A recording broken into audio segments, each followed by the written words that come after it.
All right, I have the synopsis for Totoro pulled up. We can start whenever. What movie did you say?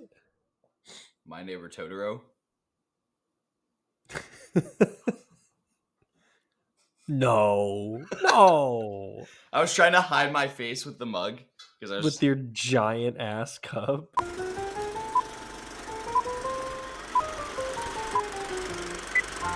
Ladies and gentlemen, prepare for a cinematic odyssey through the 100 greatest films spanning from the roaring 1920s to the cutting-edge masterpieces of 2024. Carefully curated from the lovely people on Letterboxd. Two intrepid souls embark on a journey through a treasure trove of timeless classics and groundbreaking contemporary works, where each frame embodies the enduring magic of the silver screen. Grab your popcorn and join us on this epic expedition through a century of cinematic excellence, where every film promises to enchant, inspire, and leave an indelible mark on the soul. And now, for your listening pleasure, here are the LetterBros. I'm ready when you are. Are you sure? Welcome, everybody, to the newest episode of LetterBros, where we let a wheel decide our fate and what movie we will watch next based off the top 100 movies on Letterboxd. As always, I am Felix, and I'm joined by Parker. How we doing today, buddy? Doing good, doing good. It's a nice 60-degree night. Got the windows open. Got a candle lit. Dang. It's a beautiful vibe here. Not because of the gas leak. We're not going to talk about that. How are you doing? I'm doing great. But you know what was gas? This movie. Yeah, it was pretty good. You think so? I do. I think I enjoyed it, and I'm still struggling a little bit with where I want to put it among the Ghibli films that we've watched so far. I've been having that same issue too. Yeah, so I'm excited to talk it out a little bit with you in real time and kind of unpack my thoughts about the movie and kind of really figure out exactly how I feel about it as we talk. But on the whole, I agree with you. I think this was a very enjoyable film. Ghibli is 3 for 3, in my opinion. And we got another Miyazaki film, so he's 2 for 2. So the wheel has not been giving us a lot of variety, but that's okay because it's still been giving us on the whole, it's been giving us really some really good movies to watch. So.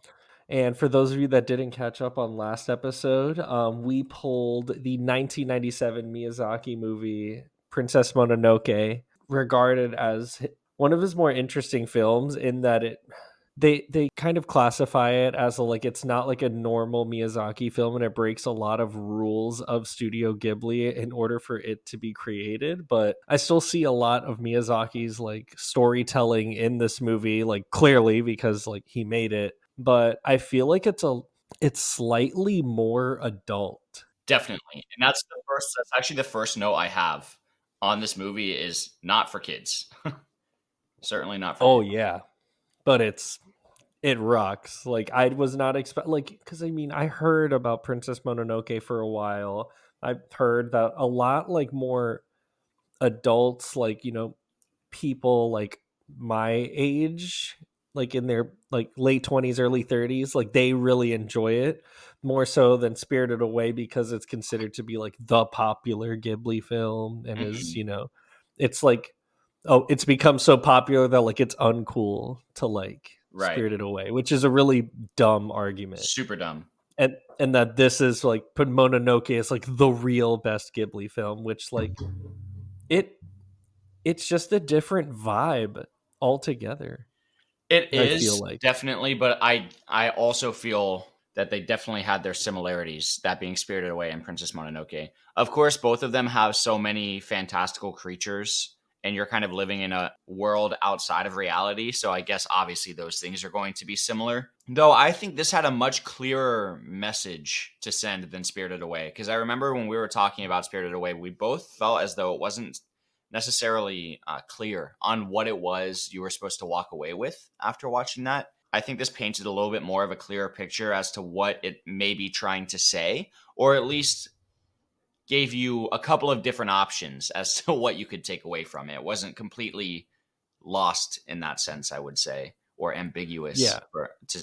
as a lesser version of that. No, there was like, even like watching the movie, there was clearly like messages about like environmentalism, like deforestation, obviously talks about like hatred among animals, among humans, and war. Again, we get our second like war based kind of movie, and not necessarily that like it's based in World War II, but that there's clearly like some sort of conflict going on between humans and the animals who are a little bit more of like heightened awareness or like more intelligent.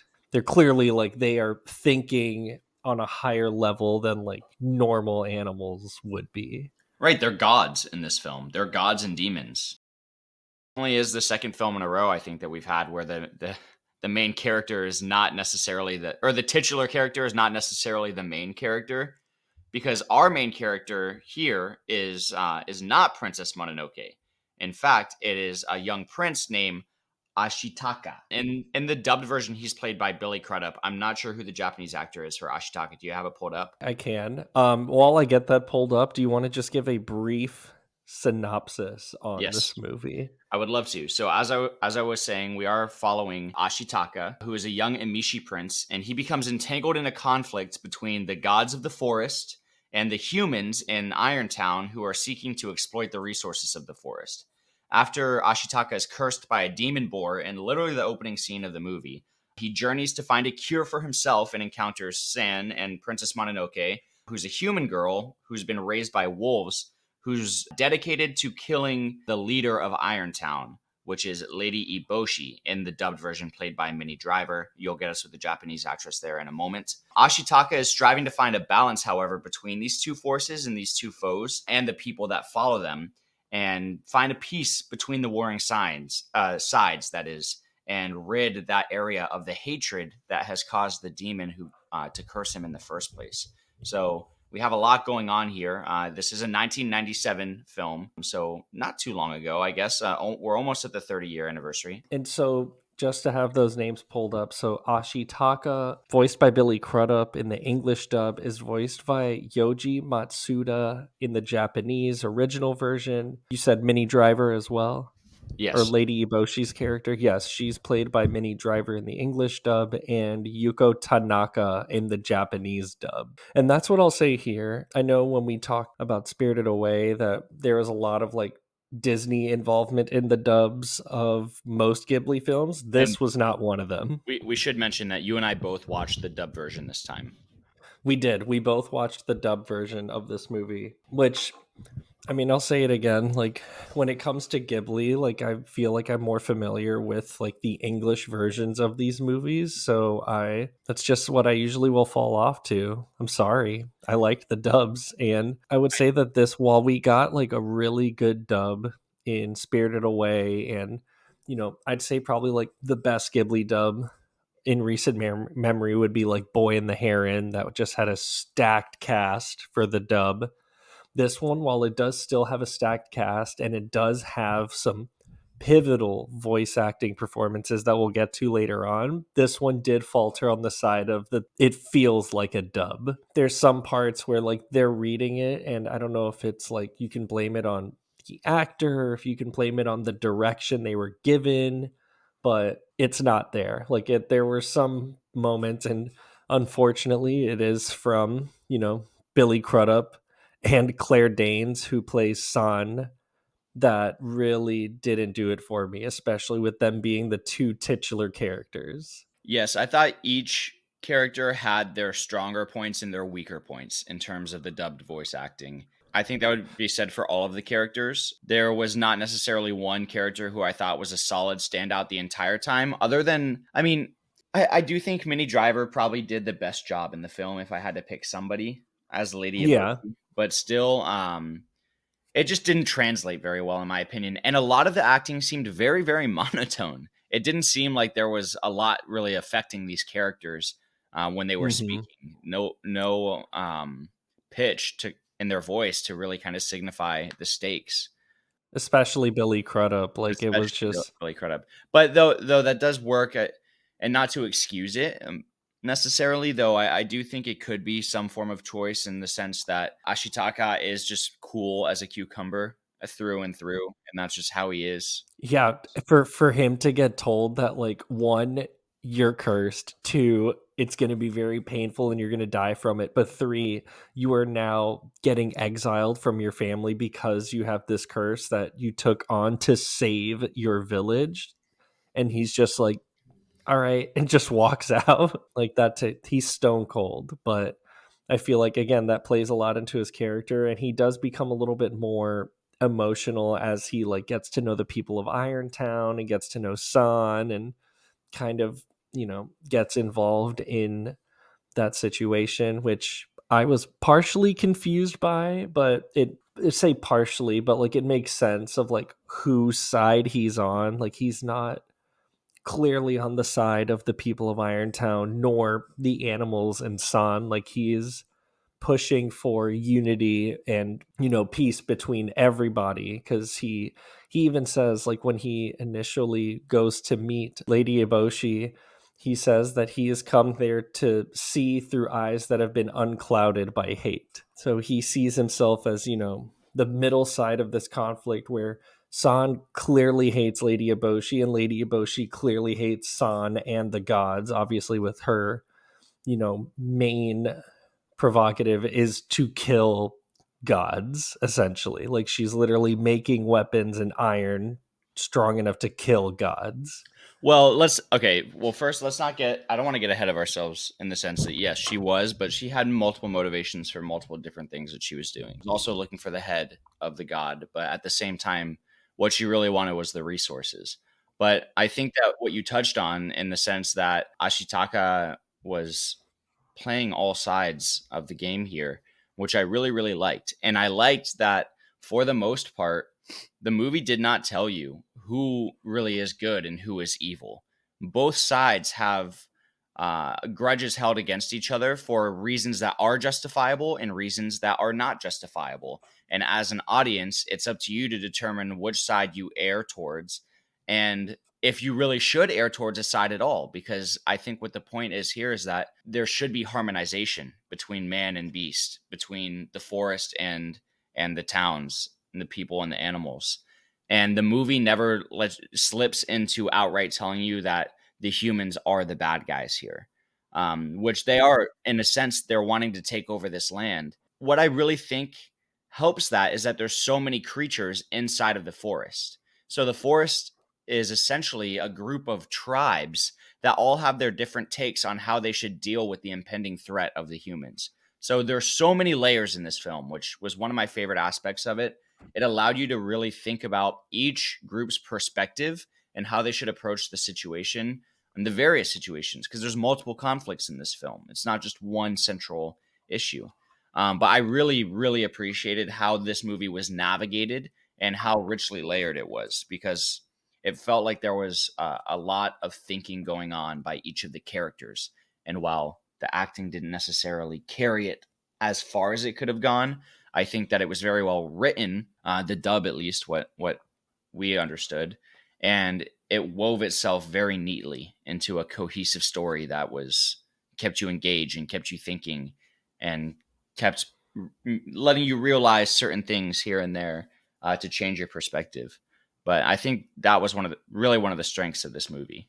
Yeah, I mean, the story was just very well crafted. Obviously, that's the magic of Hayao Miyazaki. He's able to tell these stories that translate beyond language. And obviously, like, there's a lot of narrative building going on in this movie that, if not handled carefully in a dub, could be mistranslated or misconstrued or misinterpreted. Like, it could end up becoming a very completely different story. But I think that obviously Miramax was very involved in trying to get this dub done. I don't know necessarily like how they wanted to do it correctly, but they knew that Ghibli makes money. And while unfortunately the dub was actually released 2 years after the initial release of the film. So it was released in Japan in 97 and then in the States in 99, Okay. and bombed at the box office. At the Like, did American not box do very office. well. Yeah, at the US box office, but killed in DVD sales. So home video is where it truly like started to blow up and start making waves in the United States. Again, you could kind of attribute that to, fans of Ghibli like wanting to, own that piece of media. And I mean, again, it's like what we've been saying before. It's Miyazaki is able to tell these stories that, come out of that bubble of understanding it for just to be for a Japanese audience. It's, for a much broader scope, I would say. And there's two performances. And I mean, if I'm getting ahead of myself, like I just want to touch back on some of these performances. There are two that stand out in my mind clearly, of two that were just amazing. One is Moro, who's played by Gillian Anderson from the X-Files, and the way that they like did her voice, like Yeah, obviously she's giving like a very just like dry voice, like she's playing a wolf god, but like in the background they're also like lowering the tone of her voice but it's like also Demon including Reaper. wolf growls. Like, dude, it rocked. Yeah, I thought it was like one of the coolest things of the movie. And obviously Keith David is in this movie, and he's like my favorite like human ever. I love Keith David. He plays Okoto, the pig god, and I mean he's in literally everything. So like The Thing, Princess and the Frog, Spawn. He's in everything, and every time I hear his voice, he opens the movie. Who owed their allegiance to the great forest spirit. For those were the days of gods and of demons. So as soon as I heard his voice right at the beginning of this movie, I knew it was gonna rock my socks off. he opens So, the movie. yeah, he's the narrator at the beginning of the movie. Oh, how did I not realize that Okoto was narrating the movie? I didn't realize it either. I was like, oh, I guess Keith David is just going to be the narrator of this movie, and then And then also Okoto. by Okoto, or was Okoto? I think it's Okoto narrating the movie. And it's not really just a narration, it's more of like just an introduction to the movie. Right. Like he kind of just opens it up. But I think because of that correlation, I think we're led to believe that Okoto is talking. Like it's not just, hey Keith, our narrator didn't show up, go read these lines. Like, but I mean it's fantastic. Interesting. Yeah, because we don't really meet Okoto until pretty well into the movie. Yeah. And I mean his entrance is really dope though. Like when they see him on the mount, like we don't like hear him talk yet, but like when you first see Okoto, it's when Jigo, who's also voiced by Billy Bob Thornton, who gives, I think, the worst performance I of the agree. film. I agree. Yeah. It took me a while to figure it out because I'm like, usually like Billy Bob is like playing like really mean characters and is giving off that energy. And I felt like he was truly like phoning it the hell in this movie. I totally agree with you. I usually love For arguably, he is the antagonist of the film. His sole motivation is just the head of the god of the spirit of the forest. Mm-hmm. That's it. Like he's headhunting. Whereas, like, Lady Eboshi, like she's wanting to claim these resources and kill gods to better her people in Irontown. Like she's doing this to help her people, whereas her motives might have She's still some sort stupid of. and ruthless. Oh, she is. Yeah. But I mean, at the end of the day, there's some love and compassion for her. Because I mean, Mm-hmm. jumping way ahead, but at the end of the movie, like the entire city is completely destroyed, and she's, devastated. But she's like, we're gonna rebuild and we're gonna make it even better. I have to give actually one shout out for the cast. I thought Jada Pinkett Smith did a pretty good job as Toko. Was her name? Yeah, I think it was Toko. I thought she did a pretty good job. I didn't And even realize it was Jada Pinkett Smith. Toki, Toki, by yeah. the way. I think it's Jada Pinkett Smith in the dub. But It again, is another Jada character. Pinkett Smith. I also just I can't stand her. Either way, I mean, The performance was great. it's That was another fine. character in the film though who has a perspective and has a reason. She's a leader of her woman in Irontown, and she really motivates them, and she is looking out for all of her people. And Lady Eboshi is looking out for her, for Toki, and for all of the girls back in Irontown, and for the men. And all this while, there's also the samurai that they're dealing with, which Yeah. he's the samurai are kind of coming with Jijo, because the emperor is wanting the head of the forest spirit because it's said to grant immortality. So Hmm. whether or not each character's motive is objectively somewhat good or somewhat bad, somewhat evil, they still pursue it with that motive in mind. So it leads to some very interesting conflicts and setups throughout the film where two different characters who we know their motivation from prior scenes, okay, now they're head to head. How are they going to address this situation with their varying views? And sometimes we get big team ups, like with Morrow and Akoto, when the boars and the wolves are rushing Irontown together. And Yeah. sometimes they're fighting, the same characters are fighting because they're presented with a different set of circumstances. So I thought it was really, really well organized and well written. All the character setups and the development that we had. Is there anything you think, in comparison or not in comparison to the other Ghibli films, that took away from this film for you, that made you think maybe it doesn't deserve to be the favorite of the three that we've watched so far? I really honestly think it's just a different vibe. Like Spirited Away was kind of like this trip into the spirit realm, like we're, falling into this sort of world. Well, let me clarify. Without even having to compare Grave of the Fireflies or Spirited Away, in general, were there what are some of the negatives of this film for you, if any, that that in general you think could have been handled better or that you would have liked to see done differently? Really just the performances, and I mean, this might just have to be me watching, like, the Japanese version just to, like, get the real sort of direction and real sort of performances, but again, it's I fell into watching the English dub because when I think Ghibli, I think really good dubs that, you know, could equally be as good, if not almost even better than the Japanese audio, but I think this is one of those where the Japanese one might just end up being the better version. But just going back onto my point, like when we're like falling into the spirit realm with Chihiro, like we're in that kind of we're falling into that with her. We're taking this trip and this journey like alongside her. Like we're not learning anything that Chihiro doesn't already know.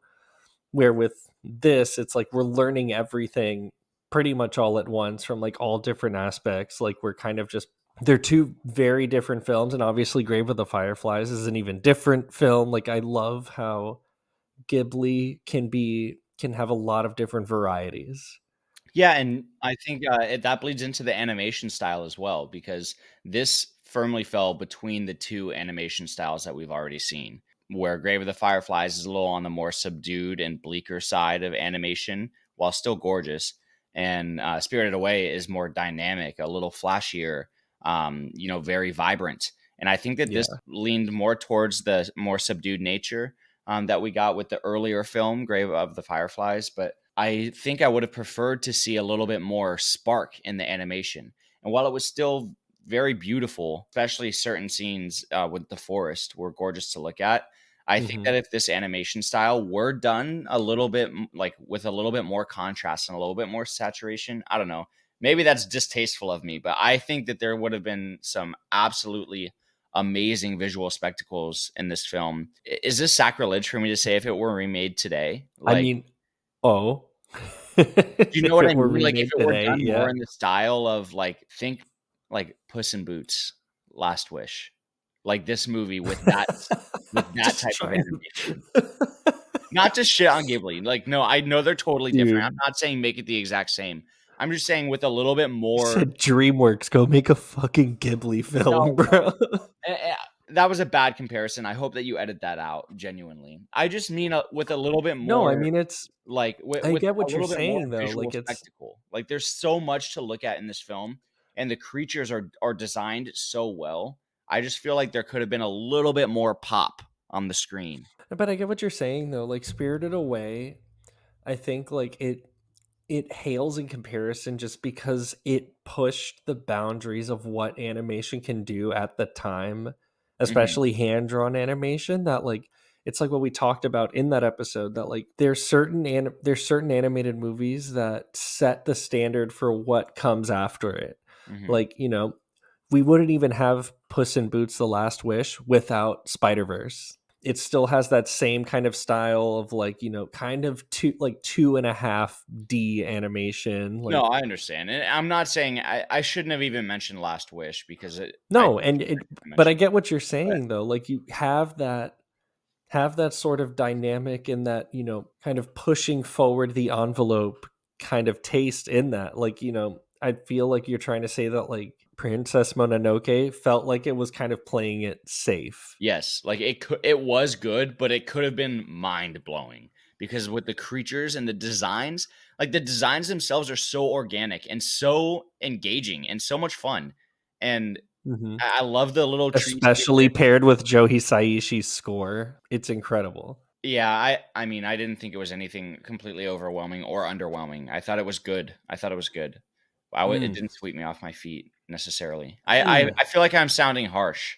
I'm not trying to sound harsh. I'm just, I don't know, being This is honest. where I'm disagreeing with you, buddy. Yeah, no, But but that's great. but I think we're on the same page here though. The animation and or the designs, excuse me, were so great that I think the animation, though again, let me stress, still gorgeous, could have been a little bit more visually appealing to me. But maybe that's just my Gen Z brain wanting more dopamine in my receptors.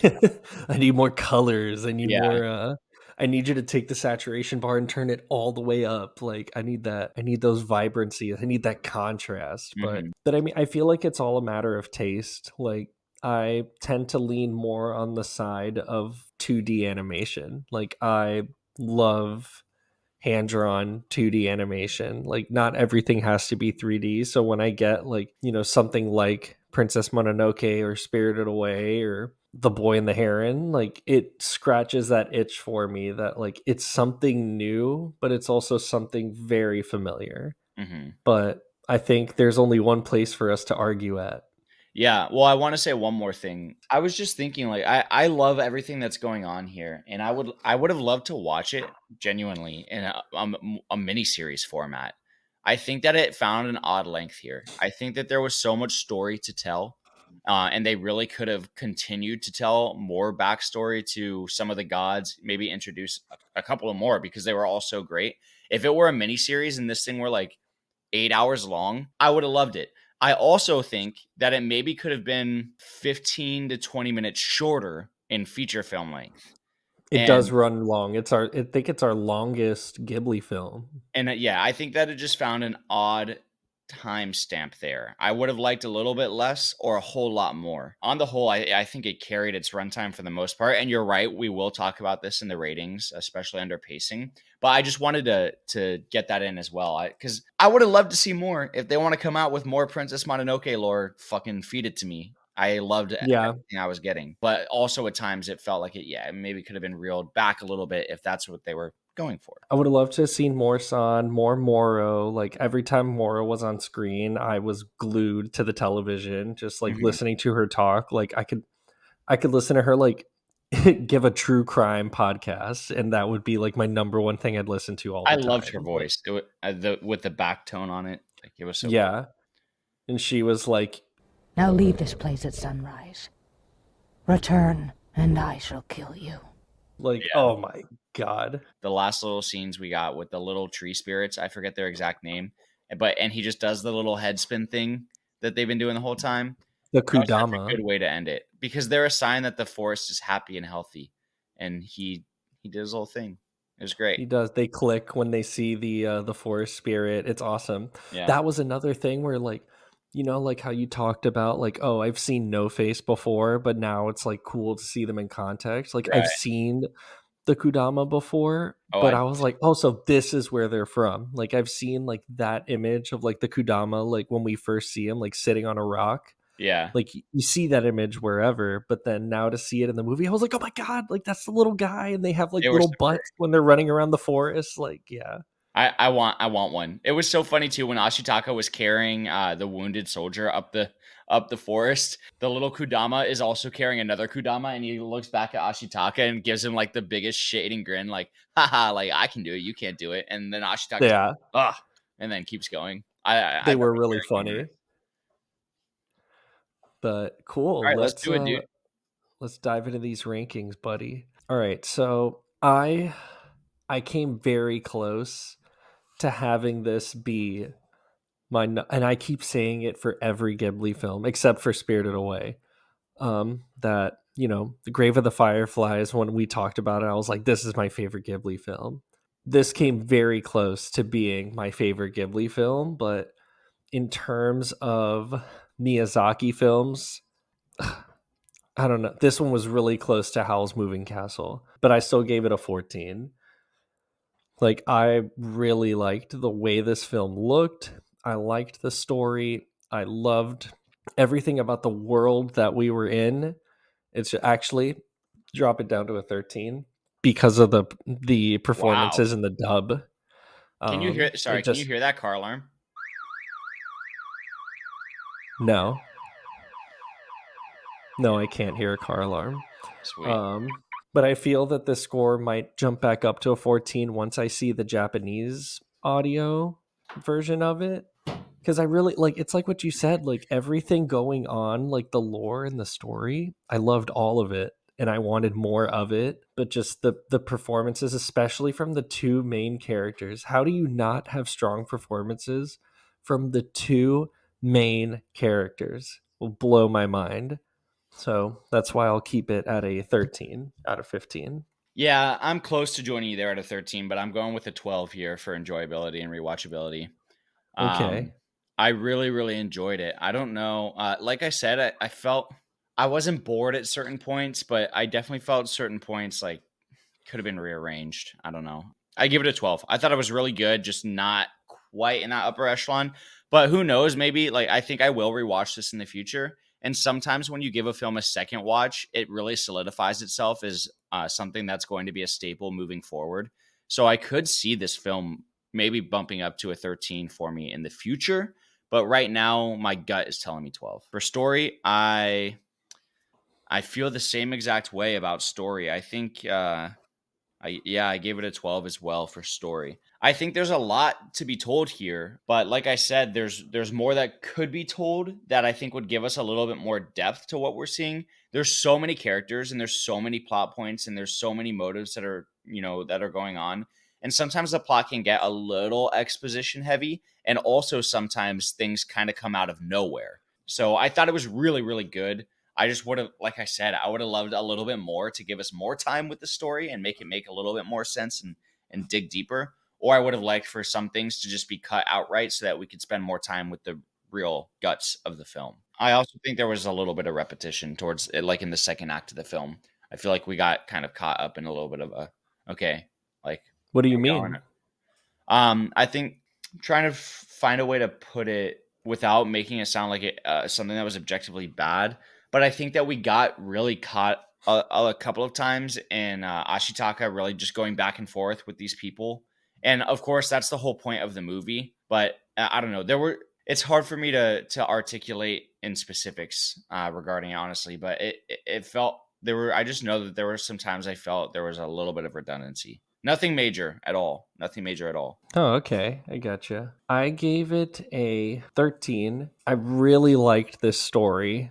That there Hmm. was one point, and it was very early on in the movie, where I was like, okay, we're getting an exposition dump here. Yeah, I know When, exactly what you're talking about. yeah, when the old man is like, we have lived here for 500 years Yep. and we blah, blah, blah. I'm like, oh my, someone kill this old man. Like, that was really the only part of the movie where I felt like we were getting just like spoon fed this story, which like really, and like you can argue it, but really at the end of the day didn't really matter to like Yeah, the main story of what was going on. Like, it I was agree. just kind of And that's just exactly what building backstory, literally just building backstory for no reason, almost for Ashitaka to just be like, okay, yeah, he comes from a very long line of, Amishi village people, and then a couple people bring it up throughout the story, but it doesn't ultimately just doesn't matter. Also, by So, the end of the film, Ashitaka's cleared of the curse, bro, and he doesn't even mention going back to his sister or anything.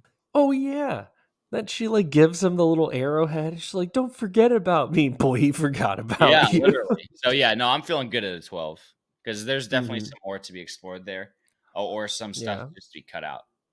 but All I'll right, give him last the thing for benefit of you the and I. doubt because it was a story that made me want more of what we had. Like, I would love, like what you said, I would love for this to be blown up into a mini series or Yeah. something. For lasting impression, I gave this a 13. This is definitely, I was very blown away by this movie when I'm not thinking about the performances. Like, there are certain scenes that left me literally gasping. From the first scene that comes to mind with me literally like gasping when I watched it was when Ashitaka is riding Yakul, and it's just him running, and there's this giant like just mountainscape in the background, and you just hear the Hisaishi score playing, and it's just like, it's beautiful. And it's just all of these shots of him, like, and that this could also be just going into visual and auditory, but like this was a very interesting range of emotions that I've gotten from a Ghibli film, where I'm like awe-inspired by the visuals, but also like terrified by the visuals, but also, you know, wanting to root for the people in the story and having conflicting feelings about who's the main antagonist of the movie. Like that feeling is something I really haven't experienced in a Ghibli film. We So have experience though in a film that we've watched, and I just had an epiphany. Tell me this is not fucking animated Lawrence of Arabia. that, you know what's so funny? I was literally in my notes. I have it here. Is this Ghibli's epic?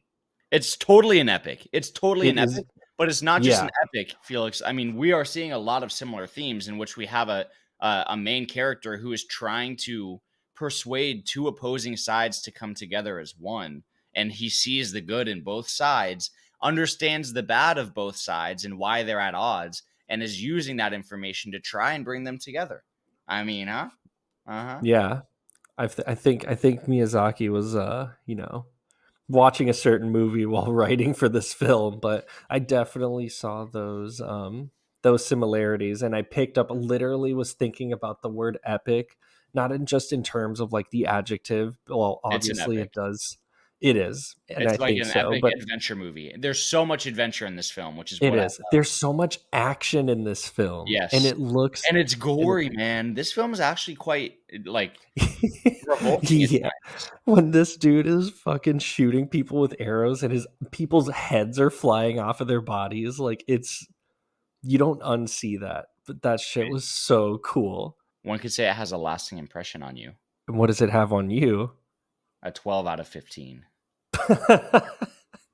We are in lockstep almost here. Three We straight really are, 13s for dude. you. Three straight 12s for me. And yeah, I agree with everything that you said. I think that there's a lot. I really love a movie that gives you a lot to think about and a lot of different sides to consider. And for that reason, it's something that I'll continue to think about for a little bit, and I think carry with me and maybe tell some people about. I feel like that's a good indication of this category too, is like, how likely am I to be to people like, hey, I really recommend that you see this. Like, it had an effect Yeah. on me.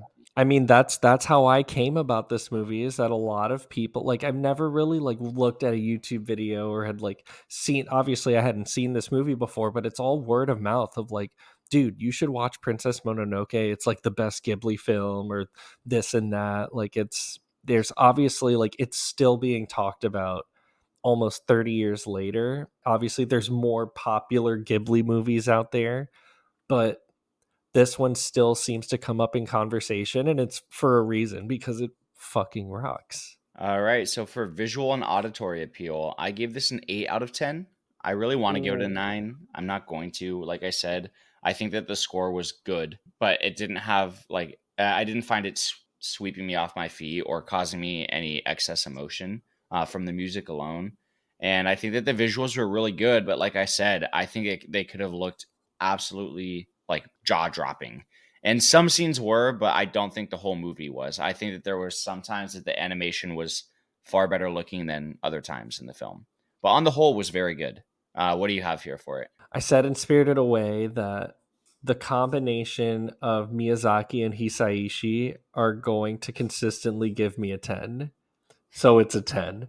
So, I mean, just like when these two come together, they truly create such a magical experience watching a film. Like it, and I'll stop talking about it until we get to the category. But if you were to just take out all of the dialogue and just see this as just for what it is. Like, it's truly a piece of art that you're watching on screen. Like, That is true. like It's like a painting. like I mentioned before, yes, correct. Like, there's something that Miyazaki does that, like, especially in this movie, he is reaching into his bag because he creates these backgrounds, especially with foliage, like a Mhm. lot of like just, and especially like with forests and grasses and flowers and all of that. It just looks spectacular. Another thing he does really well is food, but we don't see a lot of that here. Again, just those combinations literally leave you like awe-inspired but also terrified, with this movie leaning more towards terrifying. Like when you see Akoto, The demons, like, dude. dude, when he It's is gross. bleeding and coughing up blood, and like even like when, like the scene when he's about to turn into a demon, when like the hunters like are literally wearing the skins of his warriors, there's like a screech that he belts out before he becomes into a demon, and it's literally one of the scariest sounds I've ever heard in my life. Mhm. This movie literally, it has everything. Like, it has such beautiful imagery but such dark and terrifying imagery that just scratch an itch for me. That's just so satisfying. Again, they're going to continue to keep doing this, but I think unfortunately this is the last Ghibli film that we have on our list. I think we've blown through all of them. Oh, really? Yeah, I think it was Mononoke, Spirited Away, and Grave of the Fireflies. I think that's it. It's sad to think about, but I mean, these two will continue to just keep knocking shit out of the park. And you should really watch Boy and the Heron. It's really good. For pacing, this is where it starts to fall into the lower points of my score. I gave this a 7 out of 10. There definitely are parts where it does lull. I do think that this should have been at like the same length as A Spirited Away, at like just a little over 2 hours. I think again there was a lot of exposition dump that really made it kind of slow down. I mean, it's only 2 hours and 10 minutes, but it feels longer, doesn't it? A little bit. It does. I think it feels like almost 2.5 hours in my mind. But I mean, the visuals make up for that, obviously, because I'd never want to stop looking at a Ghibli film or a Miyazaki film. But there were some story elements that were just kind of like, all right, like, especially when we get to Irontown, and there's just like, they're kind of eating dinner, and it's just like this back and forth of like the ladies being like, "Oh, look how handsome he is, back off, lady," like blah blah blah. I'm just like, all right, like let's keep the story going, guys. Come on. But that's where I'll leave it at. Yeah, I gave it an 8 out of 10 because I think that for the most part, even if they weren't incredibly engaging to watch, the scenes were important in terms of exposition and kind of understanding what was going on. But like I said, the second act felt a little bit redundant for me. There were some fights that I wasn't sure why they were happening, though they were still entertaining. So I feel like that was a little bit of my issue. In the second act specifically, I feel like we get scenes that are either like fun to watch, but not super important, or important scenes that are not necessarily that fun to watch. And that's typically because there's a lot of exposition going on, whether it be with Mononoke and Ashitaka telling him about the forest god, or Joji and the iron people trying to figure out how they're gonna strip the mountain of trees for their coal for the iron. But not bad. I mean, I still gave it an 8 out of 10. Like, I thought it was good for the most part. I'd like to go back. I did watch this movie in 2 sittings, so I'd like to see if my score changes watching it in just one sitting. I could see it maybe going to a 7, but it was nice to have it broken. Well, actually, no, I watched it mostly in one sitting. I guess I could go down to a 7. I'm wavering. I'll leave it at an 8 for now. For acting, though, I give a 7. Like I said, I thought that, like, even the bad performances, I will say they weren't egregiously bad in my opinion. They weren't so bad that I was completely pissed off at the film, but there were definitely times in which I was 100% wanting more from them, especially from Ashitaka. And Billy Bob Thornton was just not good in this film. I think he was probably, like you said, the worst performance. And it just seemed like he didn't care. Like, that character was so greedy and really wanted to, like you said, he was the closest thing we had to a true antagonist in the film. And he just more so seemed goofy and plain. So I thought there were some good performances, no super standout performances. very few outright terrible performances and mostly okay performances. So I land there at a 7.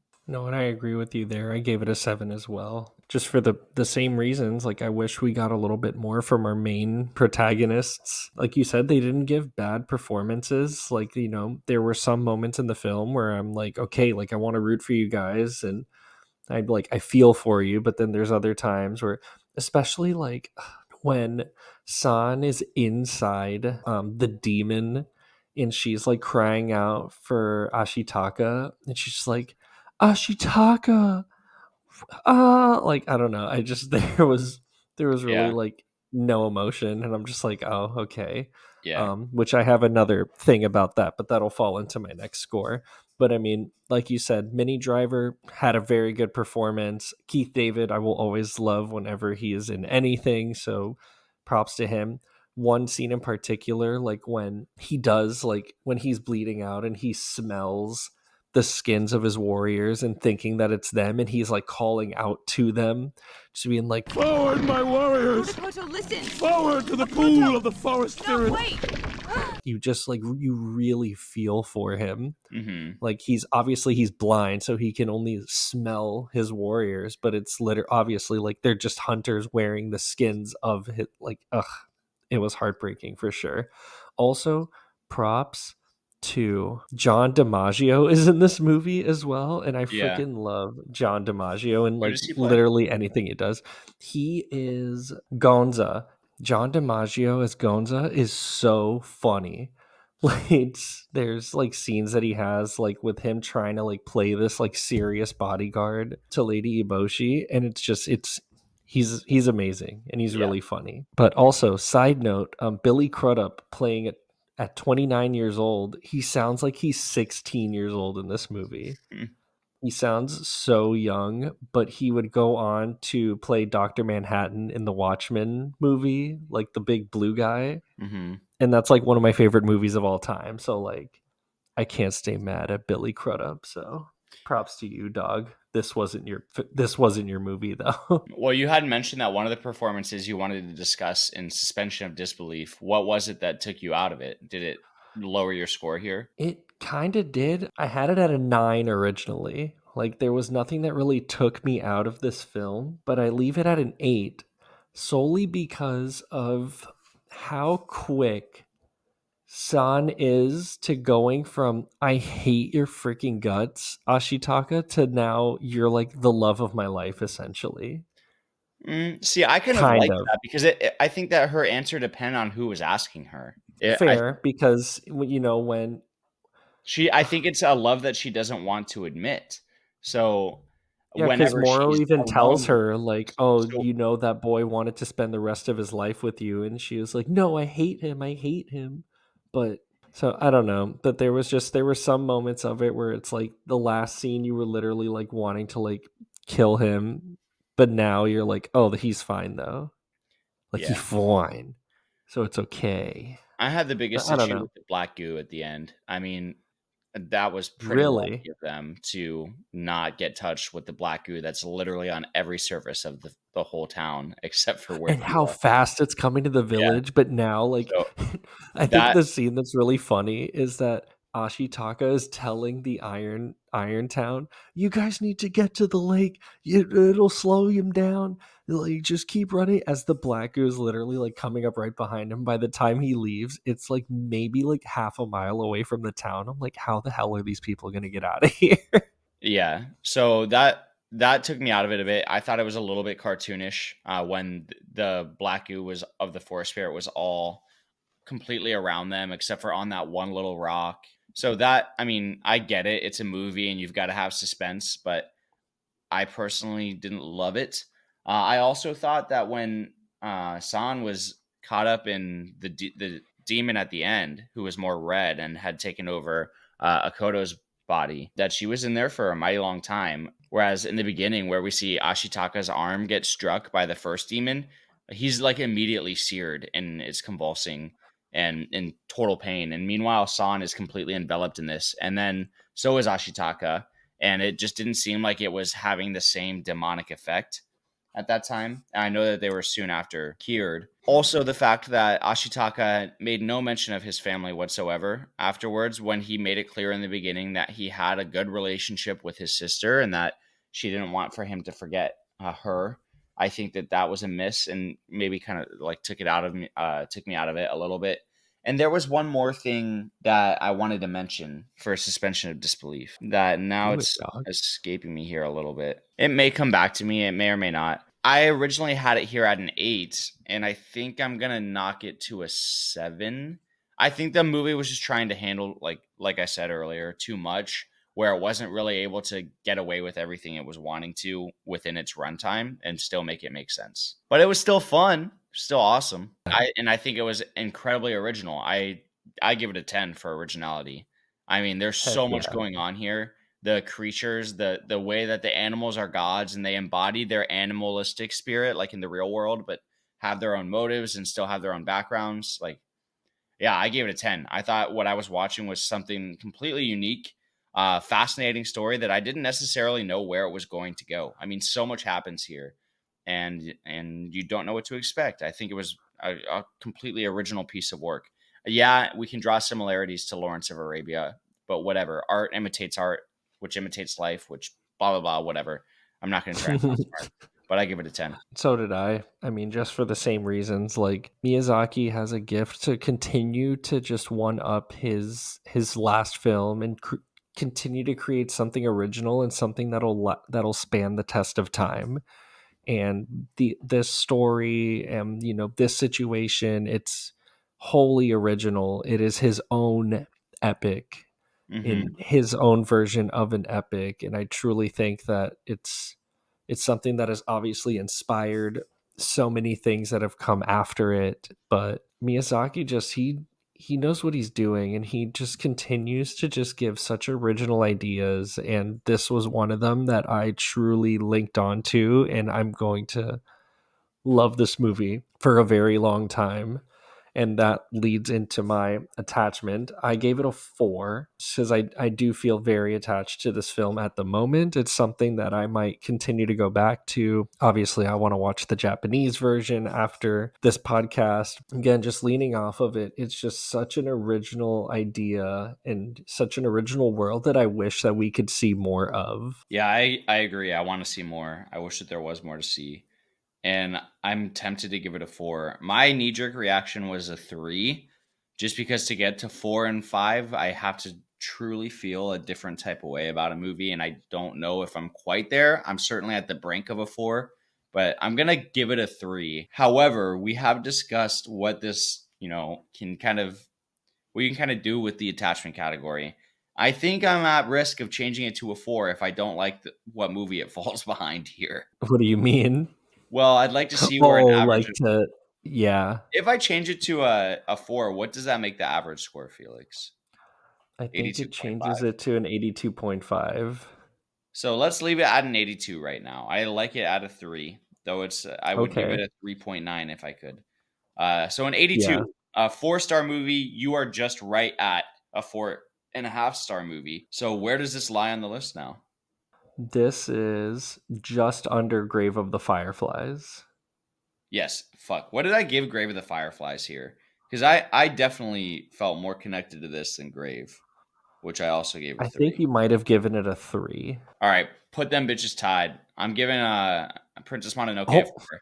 I actually think it was my favorite of the Ghibli films that we've watched. Now that we're at the end of the episode, really? yeah. Okay. I'm going to go ahead and put that above it.